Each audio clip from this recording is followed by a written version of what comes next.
Welcome to our presentation about collections, the Collections API. So let's start off with this graph. It's a graph of some of the interfaces and classes that are part of the Collections API or Collection API.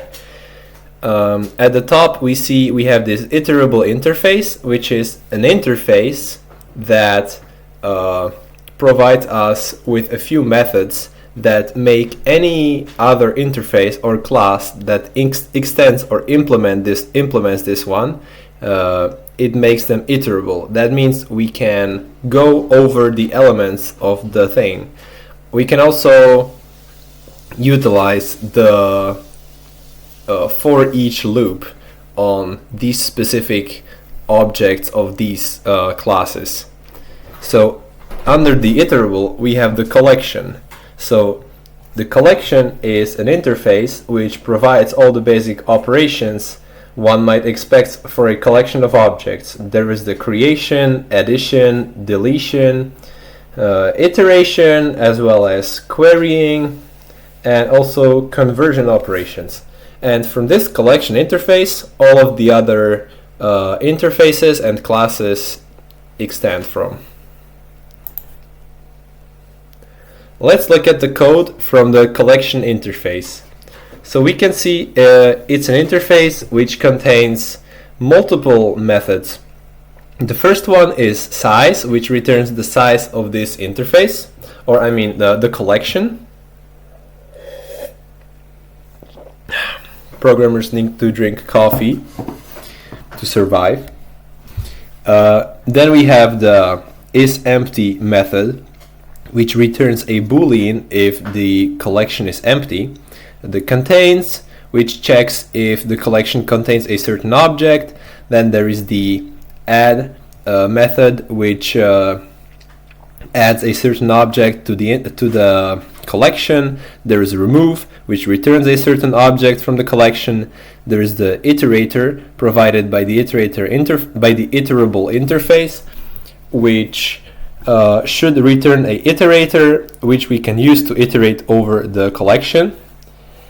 Then we have some bulk operations of the same operations stated above, as well as the retain all method, which should only retain the elements that are also in this collection. That's the parameter of the method, and also in the actual collection. We also have the clear method, which clears the collection, and we have some array operations, specifically the toArray, which basically casts or not casts but converts this to a array. Okay, let's get to the code. So what we did is we implemented our own collection. So we called it the cool collection, and it is basically a collection of strings. So you can see we also implement this collection interface. Now what we do is we have an internal array list of strings, and we use this array list as kind of an internal way to store our strings. Now we also have this string called cool smiley, which we will use later. Here we overwrite all of the methods that need to be overwritten from the parent interface. So there's the size. We just return the internal array list size. Is empty as well. We also do this with the contains, the iterator, all of these. Basically, the only thing that we are changing is we are changing the add method. So here we are, instead of adding the original string, what we do is we add the string with a space and then with a cool smiley at the end.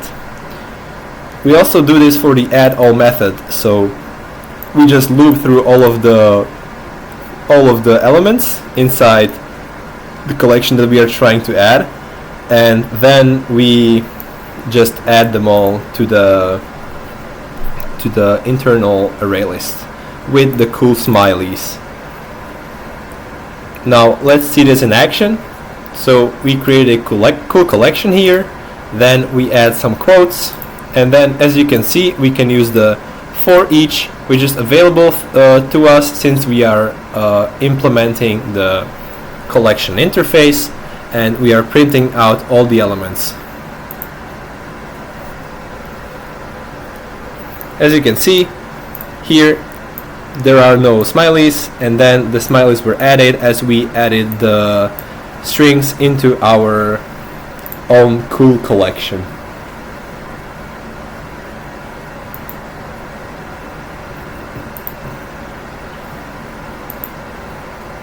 No more code. Thank you very much for your attention. Can you